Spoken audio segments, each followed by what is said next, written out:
Welcome back to my channel. কেমন আছে students? আশা করছি তোমরা সকলেই ভালো আছো এবং মন দিয়ে পড়াশোনা করছো।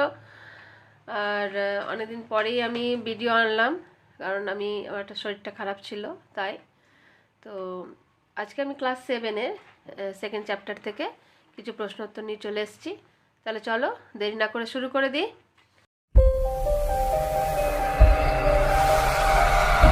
এক্সারসাইজে প্রথমে আমরা দেখব, তারপরে কিছু ভেতরের প্রশ্নগুলো দেখব। প্রথম দেখো, শূন্যস্থান পূরণ করো। বঙ্গ নামে প্রথম উল্লেখ পাওয়া যায় তোমার কোন গ্রন্থে? উত্তরটা হবে উত্তরীয় আরণ্যক। সেকেন্ড হচ্ছে, প্রাচীন বাংলার সীমানা তৈরি হয়েছিল কোন নদী দিয়ে? ভাগীরথী, পদ্মা, মেঘনা। তারপরটা দেখো, সকলত্ব পতনাথ উপাধি ছিল কার? হর্ষবর্ধনের। তারপরে কৈবর্ত বিদ্রোহের একজন নেতা ছিলেন ভীম।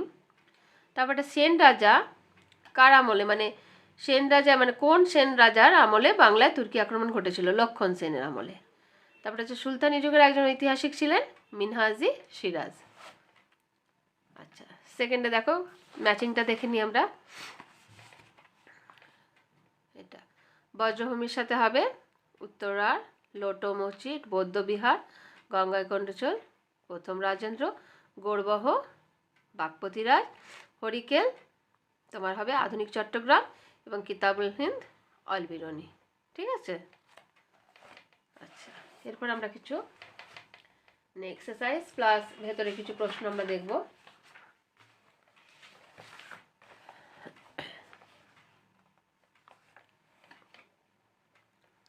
আচ্ছা দেখো,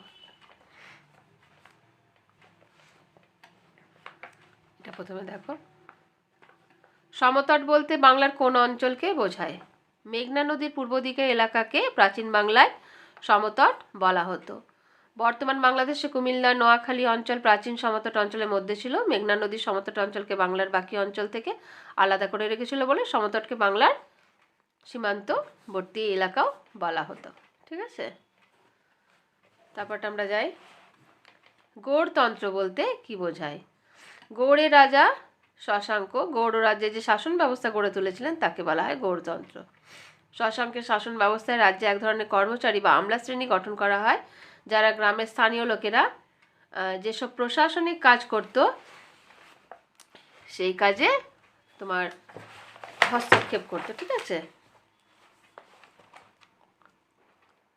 অর্থাৎ শশাঙ্ক গৌড় রাজ্যে এমন এক নতুন ধরনের প্রশাসন গড়ে তুলেছিলেন যাকে কেন্দ্র করে সমগ্র রাজ্যের গ্রামান্তর পর্যন্ত প্রশাসন নিয়ন্ত্রিত হতো।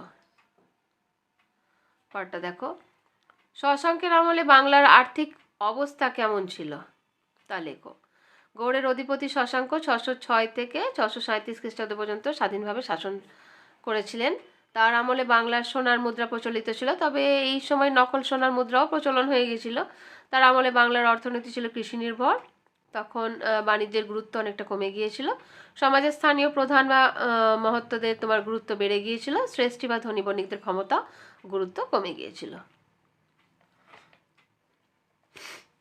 আচ্ছা, পরটা আমরা যাই। এটা দেখো, বইতেও আছে, টিকা হিসেবে আসে। মাৎসনাই কি?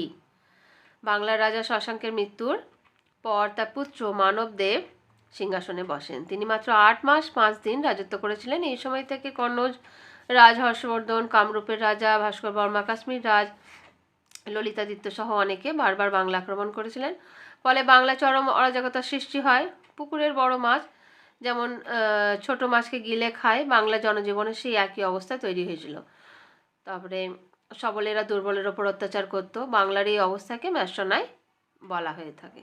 ঠিক আছে। এটা টেক্সটেও আছে তোমাদের, বেশ সুন্দরভাবে বলা আছে। তোমরা সেখান থেকেও করতে পারো, আবার এখান থেকেও করতে পারো।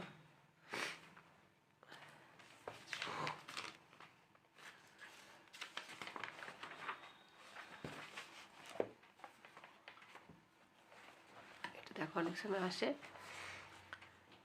বাংলার পাল রাজাদের আদি নিবাস কোথায় ছিল? কিভাবে বাংলায় পাল শাসনের শুরু হয় আর কি শাসন? পাল রাজাদের আদি নিবাস ছিল বাংলার বরেন্দ্র অঞ্চলে। বাংলায় পাল শাসনের প্রতিষ্ঠাতা ছিলেন কে? গোপাল। গৌড়ের রাজা শশাঙ্কের মৃত্যুর পর প্রায় 100 বছর ধরে বাংলায় কোনো কেন্দ্রীয় শাসন ছিল না। এই সময় বাংলায় চরম অরাজক অবস্থা বা ম্যাশনায় দেখা দিয়েছিল। অরাজক অবস্থার অবসানের জন্য বাংলার প্রভাবশালী লোকেদের সভা তোমার প্রকৃতিপুঞ্জ 750 খ্রিস্টাব্দে গোপাল নামে একজন সামন্ত রাজাকে বাংলার রাজা নির্বাচন করেন। ফলে এই সময় থেকে বাংলায় পাল রাজত্বের বা পাল শাসন শুরু হয়ে গেছিল।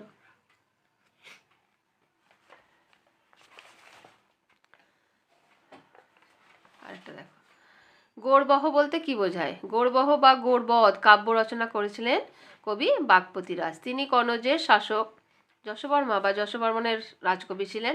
725 থেকে 30 খ্রিস্টাব্দ নাগাদ বাগপতিরাজ প্রাকৃত ভাষায় গৌড়বহ কাব্য রচনা করেন। এর অর্থ হলো তোমার গৌড়বধ।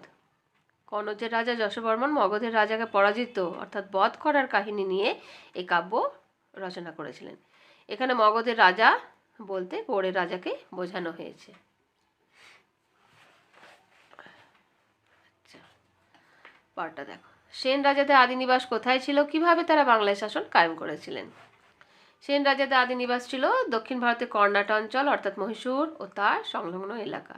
একাদশ শতকে সামন্ত সেন কর্ণাট থেকে বাংলায় এসে বসতি স্থাপন করেন। তার পুত্র হেমন্ত সেন পাল রাজাদের দুর্বলতার সুযোগ নিয়ে বাংলায় তাদের কর্তৃত্ব প্রতিষ্ঠা করেন। তার পুত্র বিজয় সেনকে বাংলায় স্বাধীন সেন বংশে প্রকৃত প্রতিষ্ঠাতা বলা হয়। সভাকবি উমাপতি ধর রচিত দেওপাড়া লিপি থেকে জানা যায় বিজয় সেন কামরূপ, কলিঙ্গ, গৌড়, মগধ জয় করেন। তিনি মিথিলা ও পূর্ববঙ্গের যাদব বংশীয় রাজাদের পরাজিত করে বাংলায় শেষ শাসন কায়েম করেছিলেন। আচ্ছা, এটা অনেক সময় আসে। দেখো, সেন বংশের পতনের কারণ কি ছিল? সেন বংশের শেষ শক্তিশালী রাজা ছিলেন লক্ষণ সেন। আর লক্ষণ সেনের পর সেন বংশ নানা কারণে ভেঙে পড়েছিল। ছোট করে দেওয়া আছে, যেমন রাজা লক্ষণ সেনের রাজত্বের শেষ দিকে সামন্তদের বিদ্রোহ দেখা দিয়েছিল। লক্ষণ সেনের পরবর্তী সেন শাসকরা ছিলেন দুর্বল ও অযোগ্য। তারপরে হচ্ছিল বর্ণ ব্যবস্থার কঠোরতা বৃদ্ধির ফলে নিম্নবর্ণের মানুষের সঙ্গে সেন রাজাদের সম্পর্কে অবনতি ঘটে এবং 1204 থেকে 5-এর মধ্যে 5 খ্রিস্টাব্দের মধ্যে তুর্কি সেনাপতি বখতিয়ার খলজি কর্তৃক অতর্কিত বাংলা আক্রমণ ও নদিয়া যায়। এই সব কারণের জন্য সেন বংশ তোমার কি হয়েছিল? সেন বংশের পতন হয়েছিল। ঠিক আছে।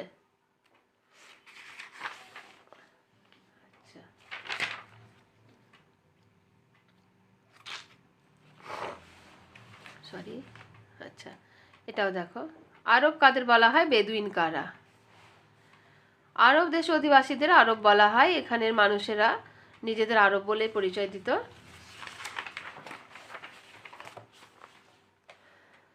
আর আরব দেশে যাযাবর মানুষদের বেদুইন বলা হয়। এটাও আসে অনেক সময়। হিজরি সাল বলতে কি বোঝো? হজরত মোহাম্মদ তার অনুগামীদের নিয়ে 622 খ্রিস্টাব্দে মক্কা শহর ছেড়ে যখন মদিনা শহরে চলে যান, মক্কা থেকে মদিনায় চলে যাওয়াকে আরবি ভাষায় হিজরত বলা হয়। পরবর্তী সময়ে এই চলে যাওয়ার সময় থেকে হিজরি নামে ইসলামীয় সাল গণনা শুরু হয়েছিল।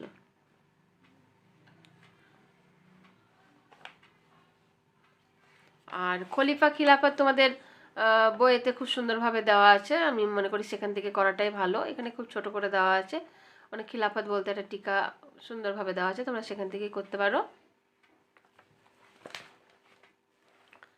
আর এটাও দেওয়া আছে সুলতান মাহমুদের ভারত আক্রমণের উদ্দেশ্য কী ছিল, টেক্সট থেকেই করবে। খুব সুন্দর, এখানেও পয়েন্ট করে দেওয়া আছে, সেখানেও সুন্দরভাবে দেওয়া আছে।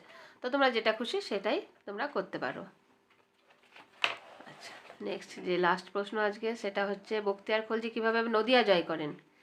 1204 থেকে 5 খ্রিস্টাব্দে বখতিয়ার খলজি ঘোড়া ব্যবসায়ী ছদ্মবেশে মাত্র 18 জন সৈন্য নিয়ে নদিয়া জয় করেন।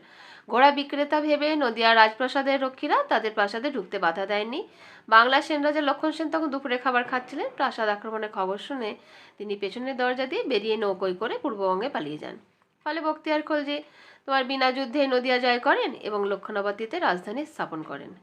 তো এইভাবে খুব সহজে বখতিয়ার খলজি কিন্তু নদিয়া জয় করেছিলেন।